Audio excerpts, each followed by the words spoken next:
আল্লাহ আমাদেরকে ভূমিকম্প থেকে বাঁচিয়েছেন। তারপরও আমাদের দেশে কিছুটা ক্ষয়ক্ষতি হয়েছে। দেখলাম যে 3 জনের মতো পুরান ঢাকায় মানুষের মৃত্যু হয়েছে। ইন্না লিল্লাহি ওয়া ইন্না ইলাইহি রাজিউন। আল্লাহ তাদেরকে বেহেশত নসিব করুক। এই 3 জনের মধ্যে একজন স্যার সলিমুল্লাহ মেডিকেল কলেজের শিক্ষার্থী, আমাদের ছোট ভাই। ওরা সে ছোট ভাইটি তার মার সাথে দাঁড়িয়ে মাংস কিনছিল, গরুর মাংস। তার মাও আহত হয়েছে, তার মাকে হাসপাতালে চিকিৎসা দেওয়া হচ্ছে। হয়তো মা এখনও জানে না যে তার ছেলে নিহত হয়েছে। আল্লাহ তাকে জান্নাতুল ফেরদাউস দান করুক। এছাড়াও দেশের বিভিন্ন জায়গায় বিল্ডিং হেলে পড়েছে, অনেক জায়গায় রাস্তাঘাটে ফাটল ধরেছে।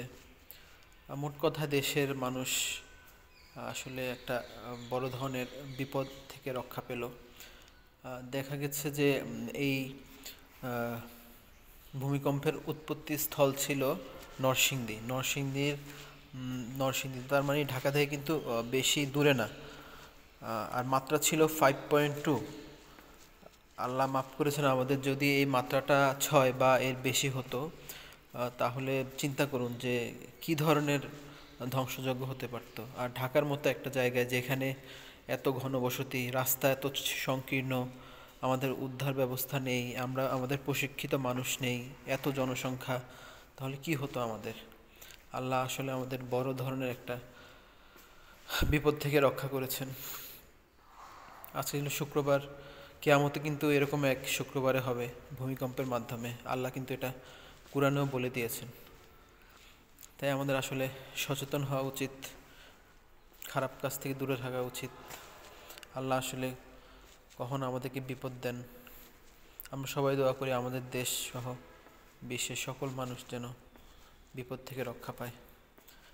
এখান থেকে কিন্তু আমাদের অনেক কিছু শেখার আছে।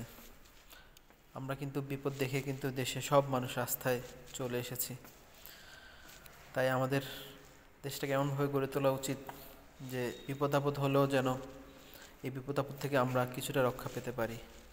কিন্তু আমাদের ঢাকা শহরে আমরা এত মানুষ, এত এত ছোট ছোট রাস্তার অভাব, যে আমাদেরকে যে ফায়ার সার্ভিস বা উদ্ধার কর্মীরা বাঁচাতে আসবে সেই সুযোগও কিন্তু নেই, এমন একটা অবস্থা।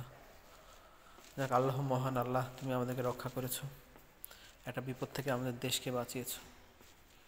আল্লাহু আকবার। ধন্যবাদ।